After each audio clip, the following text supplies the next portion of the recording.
예, 우리 서로 인사할까요? 우리 금년 인사 멘트, 우리 서로 앞뒤로 옆 사람과 우리 인사합니다. 기도하면 됩니다. 구하라, 찾으라, 두드리라. 믿음의 기도가 답입니다. 아멘. 믿음의 기도가 답입니다. 열심히 기도합시다. 답인 줄 알면서도 답을 못 쓰시는 분들은 어리석은 거지요. 그런 분이 한 분도 없을 줄로 믿습니다. 열심으로 기도합시다.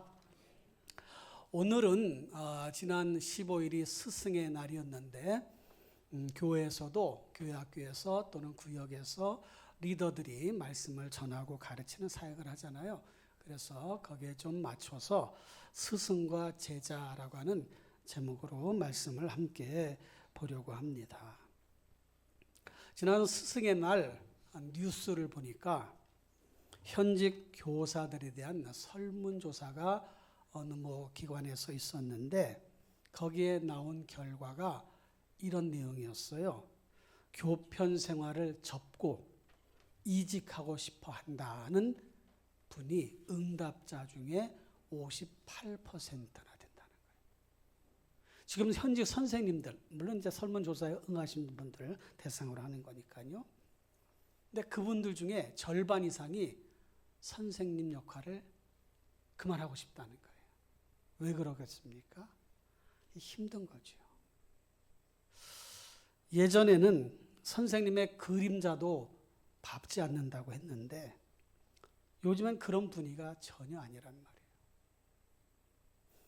선생님에 대한 존경심이 사라지고 또 선생님에 대한 그런 예우도 존중하는 마음도 많이 약해지지 않았나.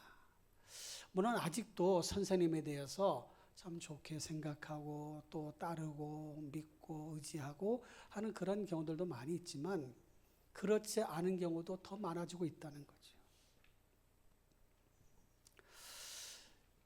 일선 학교에서는 중고등학교 예를 든다 할지라도 학교에서 그냥 엎드려 자는 아이들이 절반 이상 된다고 그래요. 심한 경우는 더 많은. 왜 자고 있겠어요? 힘드니까. 왜 힘들겠어요? 그렇지, 학원 다니니. 아이들이 너무 힘들어. 학원도 한두 개가 아니라 몇 개씩 이렇게 다니다 보니까 힘든 거예요. 제가 예전에 섬기던 교회에서 그때 벌써 20여 년 전이잖아요. 거기 가서 길 가다가 초등학교 1학년 아이를 하나 만났는데 아무개야 너 어디 가냐 했더니 학원 가요 그러더라. 그러더니 걔가 나한테 목사님 제발 우리 엄마한테 얘기해서 학원 좀 한 개만 끊게 해주세요. 몇 개나 다니는데 7군데 다닌다. 7군데. 초등학교 1학년이. 엄마 신방하러 가다가 애 신방하고 왔어요. 얘 엄마가 이게 정신이 아니다. 그냥 가가지고 신방 갔어요. 이랬더니 목사님 7개는 아무것도 아니에요. 우리 옆집에는요 9개나 다닌대요. 부모들이요 정신이 지금 혼미해요. 혼미. 판단력을 잃어버렸어요. 무조건 집어넣는다고 해서 되는 게 아니잖아요. 애들이 무슨 기계입니까? 옛날에 우리 다 구슬치기 하고 딱지치기 하고 그렇게 살아도 다 지금 잘 살고 있잖아요. 안 그래요? 목사님 모르는 소리 마세요. 요즘은요 얼마나 이게 공부하는 게 힘든지 몰라요. 옛날이나 지금이나 살아가는 삶의 방법은 비슷해요. 어쨌든 선생님에 대한 이런 예우도 점점 나빠요. 아이들이 선생님을 대하는 태도도 달라져요. 얼마 전에 뉴스에 학교에서 여교사 한 분이 학생한테 맞았어요. 이 아이가 스마트폰을 잡고 있는 채로 선생님의 머리를 가격해가지고 선생님 충격을 받은 거예요. 이게 뭐가 잘못해도 보통 잘못된 게 아니에요. 아이들이 그냥 예의가 없어. 싸가지들이 없어요. 잘한 애들이 있죠. 선생님에 대해서 자기 인생살이에 뭔가 도움을 주려고 하는 거잖아요. 그분이 직업으로 하든 어떻든. 자기 인생에 도움을 주는 뭔가 가르치는 그런 역할하는 선생님. 애들 철이 없어도 너무 없는 거예요. 인생살이에서 자신의 삶에 영향을 주는 선생님은 부모만큼이나 중요합니다. 예전에 군사부일체라는 말이 있잖아요. 군사부일체. 임금이나 선생님이나 부모님이 하나다. 은혜가 같다. 물론 우리가 지금 왕조시대를 살지는 않지만 어쨌든 지금 부모님하고 선생님하고 같이 존중받아야 될, 공경해야 될, 존경해야 될 그런 분들인데 그렇게 하지 못하고 있다는 거예요. 누가 선생인가? 여러분, 인생을 살아가면서 우리는 끊임없이 배워야 됩니다. 끊임없이. 자신의 삶에 뭔가 도움을 주고 가르침을 준다면 그분들이 다 대상이 교사예요. 선생님이에요. 아이에게서도 배울 점이 있다고 하잖아요. 아이에게도 배울 수 있어요. 아이의 어떤 행동이나 또 태도나 또 모습을 통해서 어우, 야, 저렇게도 되는구나. 그렇게 할 수 있단 말이에요. 그 인생살이 배우면은 끝이 없어요. 그래서 평생교육원도 생겨나지 않았습니까? 대학에서도 평생교육원 과정을 해서 이제 졸업하는 분들을 대상으로 또는 다양한 연령층을 대상으로 평생교육원을 하고 다양한 강좌를 개설해서 거기에서 계속 공부하세요 이렇게 오픈을 해서 하는 경우가 많아졌습니다. 현대 문명사회를 살아가려면 이 배움이라고 하는 것이 끝이 없고 계속해서 배워야 돼. 요즘 음식점에 가도 이제 주문하려면 키오스크를 사용해야 돼. 음식 주문하는 그 전자 그 시스템을 통해서 거기 가서 눌러야지 이게. 눌러야 밥이 주문이 가고 거기서 카드로 결제해야 바로 또 이렇게 된단 말이에요. 그러니까 편리한 세상이긴 한데 그거 못하면 이제 밥도 굶게 생겼어. 이게 잘 안 돼. 차를 마시려고 해도 그거 다 또 활용해야 돼. 물론 가서 이제 직원한테 바로 얘기해도 되겠지만 직원들도 저기 가서 하세요. 이렇게. 물건을 살 때도 스마트폰을 통해서 결제를 하고 뭐 갖다 대기만 하면은 거기서 돈이 빠져나가요. 이 연세 많으신 분들 척척 잘하는 것을 보면 참 잘하신다. 엄지척 이렇게 해드리고 싶습니다. 어쨌든 이런 사회에서 살아갈 때 우리의 삶에 무엇인가 유익을 주고 도움을 주는 선생님들이 계신데 특히 이제 전문적인 분야에서는 어느 선생님에게 사사를 받았느냐가 또 중요한 또 이야기거리가 됩니다. 어느 선생님한테 배웠어? 전문적인 지식을 습득할 때 어느 선생님에게 뭘 배웠느냐가 중요하단 말이에요. 그런 것들도 인정을 해줍니다. 여러분, 세상에서 배우는 여러 가지 다양한 그런 삶의 이런 배워야 될 컨텐츠들도 그렇지만 신앙생활에서는 뭐 두말할 필요가 없어요. 우리는 신앙생활을 하면서 특히 이제 기독교 안에서는 하나님의 말씀, 계시의 말씀, 성경을 배우고 그 말씀 속에 담겨져 있는 내용들을 가지고 신앙생활을 살아가는 거예요. 그러니까 하나님의 말씀을 잘 배워야 돼. 잘 배울 뿐만 아니라 신앙생활을 잘 하려면 배운 말씀대로 살아가야 돼요. 그러니까 그런 성경 말씀을 가르쳐주는 분들에 대한 그런 존경의 마음을 또 우리는 가져야 되겠지요. 잘 배워야 된단 말이에요. 교역자들도 가르치는 역할을 하지만 교사, 교회학교 교사도 그렇고 또 우리 구역장님들도 가르치는 역할을 하잖아요. 그러니까 존경의 마음을 가지고 잘 배우시길 바라요. 아멘을 두 사람밖에 안 하네. 잘 배우시길 바라요. 잘 배운 대로 실천하시길 바라요. 그러면 여러분의 영적인 삶에 큰 유익이 있을 줄로 믿습니다. 성경 속에 등장하는 교사, 선생으로 번역된 단어들이 있는데 랍비라고 하는 단어는 일상적으로 많이 알려진 단어예요. 랍비. 유대교에서 랍비 그러면 율법 교사, 율법을 가르치는 선생님으로 유대인들에게는 존경받는 분이었어요. 그리고 디다스칼로스라고 하는 단어를 쓰기도 하고 파에듀테스라고 하는 단어도 쓰는데 이런 단어들을 교사, 선생으로 번역을 했습니다. 예수님을 호칭할 때에 사람들이 랍비여 이렇게 표현했어요. 랍비. 예수님의 3대 사역을 하면 가르치고 치료하고 복음을 전하시는 전도 사역을 예수님의 3대 사역이라고 하는데, 그 예수님의 3대 사역, 거기에 딱 맞는 그런 표현이 바로 이거예요. 가르치고 치료하고 복음을 전하는 사역. 근데 예수님 자신도 자신을 주와 선생으로 이렇게 표현을 하셨어요. 오늘 본문에 그렇게 말씀하고 있지 않습니까? 13절에 보니까 너희가 나를 선생이 되어 너희 발을 씻었으니 너희도 서로 발을 씻어주는 것이 옳으니라. 13절에 너희가 나를 선생이라 또는 주라 하니 너희 말이 옳도다. 제자들이 예수님을 향하여 주님 그러기도 하고 선생님 이렇게 표현하기도 하는데 그 말이 옳다. 내가 주와 선생이 되어 너희들에게 이렇게 행했다라고 말씀하시는 중에 그런 표현을 쓴 거지요.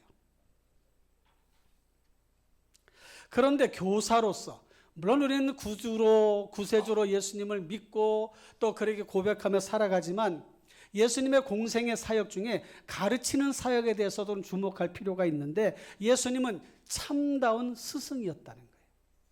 마태복음 4장 33절에 보니까 이런 말씀이 있어요. 다 같이, 예수께서 이러한 많은 비유로 그들이 알아들을 수 있는 대로 말씀을 가르치시되. 그 표현이 참 재밌어요. 의미가 있어요. 그들이 알아들을 수 있는 대로 말씀을 가르치셨다. 여러분, 선생님이 아무리 가르쳐도 애들이 못 알아들어. 그러면 가르치는 능력이 없는 거죠. 그러니까 설교자가 항상 부담이 되는 게 뭐냐면, 설교를 이렇게 해도 성도님들이 잘 알아듣고 이해하고 있는가, 이게 항상 궁금해. 부담이 돼. 어때요? 여러분 잘 지금 알아듣고 계십니까? 이거 봐, 별로 없잖아. 지금 큰일 났어. 제발 잘 알아들어 주시길 바래요. 잘 알아들어야 돼, 알아야 돼. 그런데 이 말씀뿐만 아니라 오늘 본문 말씀 보면 참 스승의 표상, 본보기를 예수님이 보여주셨어. 이 사건이 많은 사람들에게 감동을 주는 이유는 그 당시에 랍비, 선생님으로서의 그 표상이나 위상에 좀 사람들이 생각할 때 의아한 그런 행동이었단 말이에요. 존경받는 선생님이신데 발을 씻겨주는 거예요, 제자들의. 그러니까 예수님이 제자들의 발을 씻겨준다고 하셨을 때에 제자들은 아이고 주님 그 무슨 말씀입니까? 아유 그런 법은 없습니다. 베드로가 막 긋고 그렇게 하실 수 없습니다. 예수님이 내가 너희들의 발을 씻겨주지 않으면 너희와 내가 아무 상관이 없는 그런 관계가 되느니라. 베드로가 그러면 제 온몸을 씻겨주십시오. 큰일 났어. 다 목욕시켜주게 생겼어. 그때 예수님이 이미 목욕한 자는 발만 씻으면 되느니라. 그러나 씻겨주는데 목적이 있었던 게 아니었어요. 여러분 12절 보세요. 그들의 발을 씻으신 후에 옷을 입으시고 다시 앉아 그들에게 이르시되 내가 너희에게 행한 것을 너희가 아느냐? 아니 예수님이 발 씻겨주시고 내가 너희에게 행한 행위를 아느냐? 아유 발 씻겨주셨잖아요. 그 대답을 원한 게 아니었단 말이에요. 내가 선생이 되어 주가 되어 너희들의 발을 씻겨준 그 참 의미를 아느냐? 그 말이에요. 주와 선생이 되어 너희의 발을 씻겨준 그 뜻이 뭔지 아니? 그러면서 이어가십니다. 너희가 나를 선생이라 또는 주라 하니 너희 말이 옳도다. 내가 그러하다. 내가 주와 선생이야.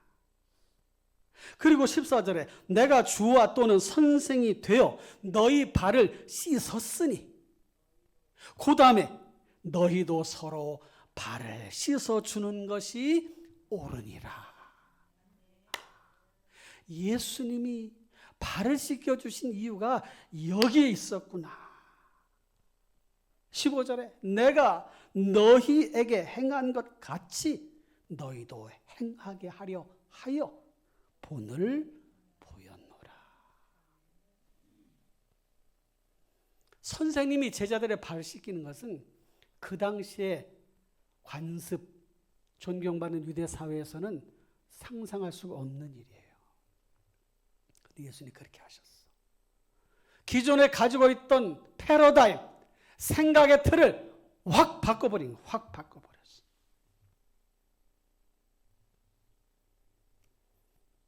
그리고 말씀하시는 거예요. 내가 주와 선생이 되어 이렇게 행하였으니 너희도 서로 그렇게 하는 것이 옳으니라. 그렇게 하라는 거예요. 여러분, 사람의 신체 중에서 외부 환경으로부터 가장 좀 더럽혀질 수 있는 부위가 발이에요. 발. 땅바닥하고 가장 많이 접촉하고 있잖아요.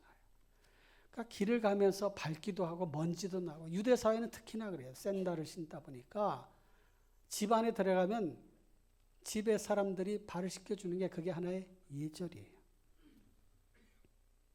근데 선생님이 발을 씻겨주신 거예요. 발을 씻겨주실 때 주님이 어떤 마음으로 발을 씻겨주셨겠어요? 한번 생각을 해보세요. 예수님이 베드로 일로 오시오, 발 담그시오, 빼시오, 수건 닦으시오, 이렇게 했겠어요? 예수님의 그 성품상, 지금 예수님이 이렇게 행하시는 그 모습을 우리가 생각을 하면 꼼꼼하게 발을 씻겨주지 않았을까? 발가락에 때까지 다 하시면서.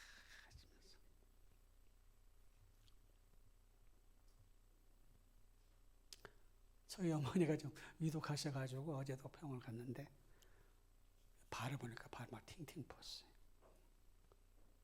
며칠 전에 갔을 때도 그래.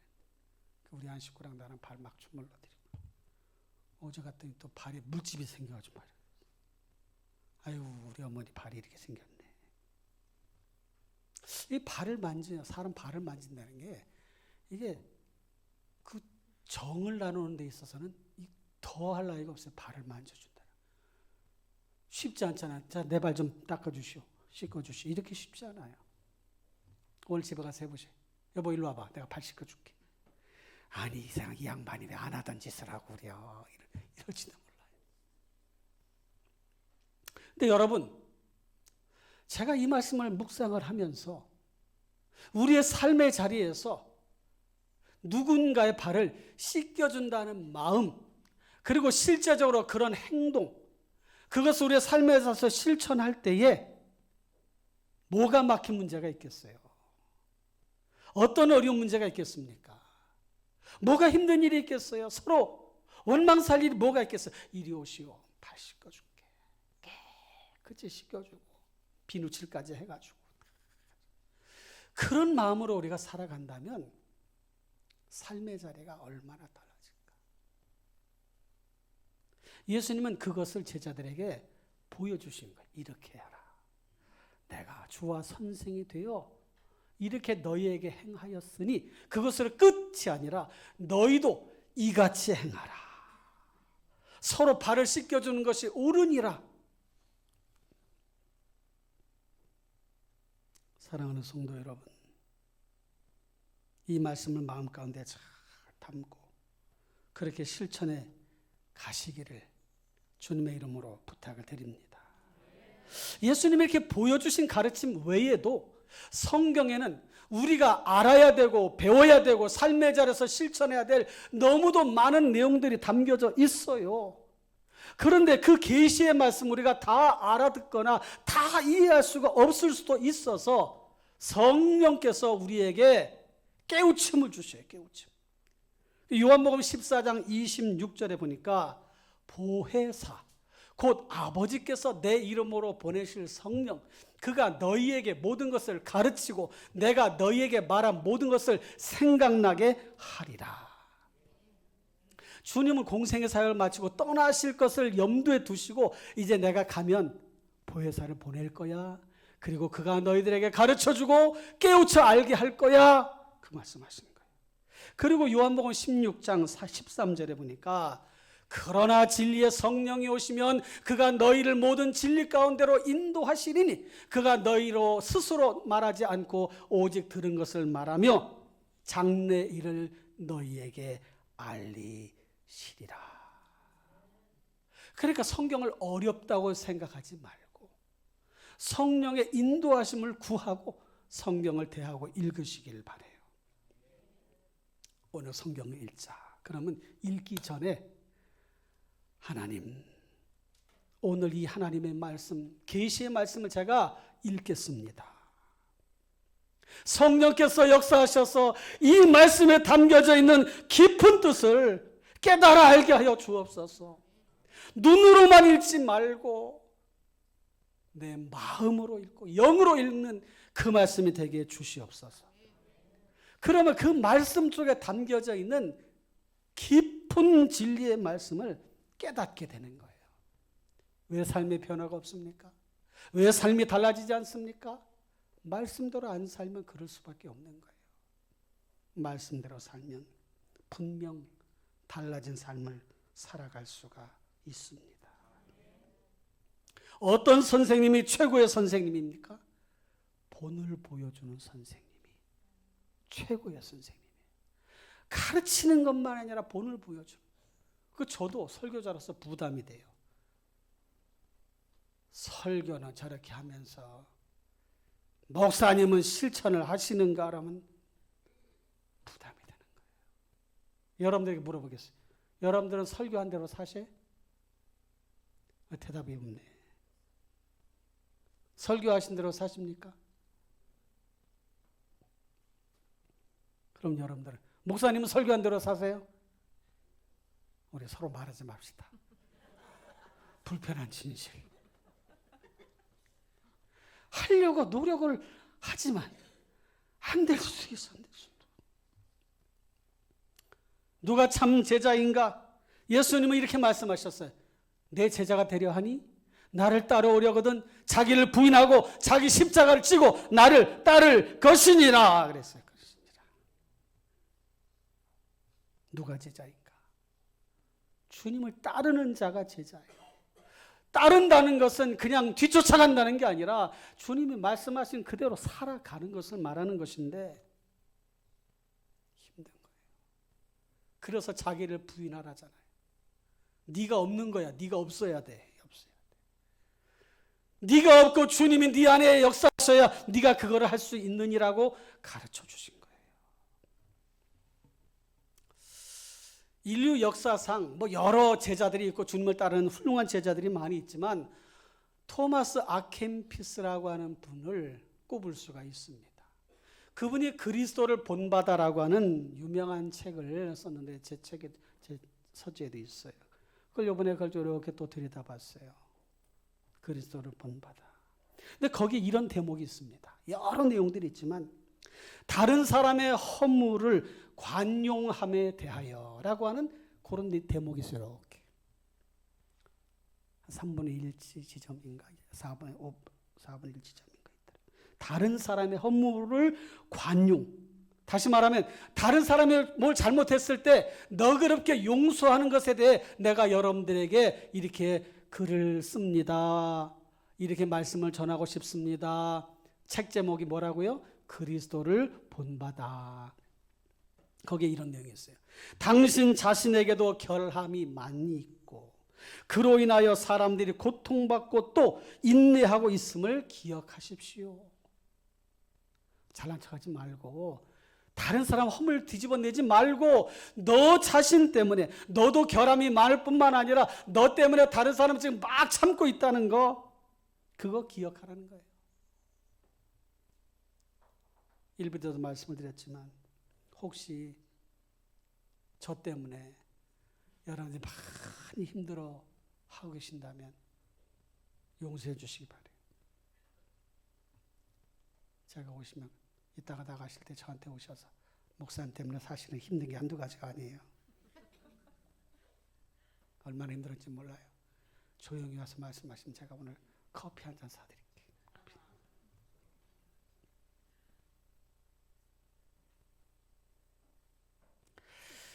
사람들이 완전하다면 주를 위해 다른 사람들의 실수나 결점을 참아야 한다고 기록하지 않았을 것이다. 그런 내용을 쓰고 있어요. 다 완전 사람이 없어. 다 허물과 연약함이 부족해, 사람들이. 그러니까 다 그저 서로를 불쌍히 여기셔야 돼. 불쌍히. 옆 사람에게 빨리 얘기하셔. 내가 당신을 불쌍히 여깁니다. 아니 그렇게 진짜 하지 말고 이렇게 하라는 뜻이에요. 나를 좀 불쌍히 여겨주세요. 내가 허물이 많은 사람이니 나를 좀 불쌍히 여겨주세요. 이렇게 하라는 뜻이에요. 나 좀 불쌍히 여겨. 나 연약한 사람, 허물 많은 사람이에요.